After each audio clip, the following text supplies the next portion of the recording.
football avec les demi-finales retour de la Ligue des Champions. Le Borussia Dortmund affronte le Real Madrid ce soir. Après leur écrasante victoire à l'aller, les Allemands sont en position de force. Le Bayern Munich, qui affrontera le Barça demain, n'a lui aussi fait qu'une bouchée des Espagnols, on s'en rappelle, à l'aller. Le football allemand revient donc au premier plan et s'impose comme le modèle à suivre en Europe. Delphine Muron et Camille Gelpi. Le championnat allemand ne connaît pas la crise. De Dortmund à Munich, en passant par Leverkusen, les clubs d'outre-Rhin affichent une santé économique éclatante.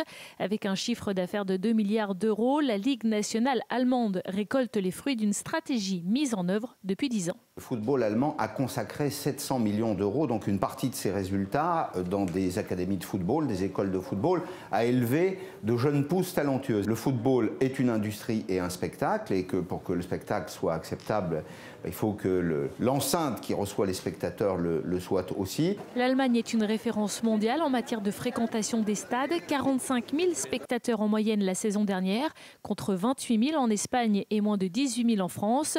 Des stades pleins parce que le jeu qui est pratiqué est aussi attrayant. Aujourd'hui, c'est un football attractif, un football moderne, un football basé sur le jeu. C'est un savant mélange de ces vertus allemandes, je dirais entre guillemets ancestrales, et de cette touche finesse technique et intelligence de jeu qui est nouvelle. Reste au Bayern et à Dortmund à confirmer la bonne santé allemande sur la scène continentale, d'autant qu'aucun club d'outre-Rhin n'a gagné le titre européen depuis 12 ans.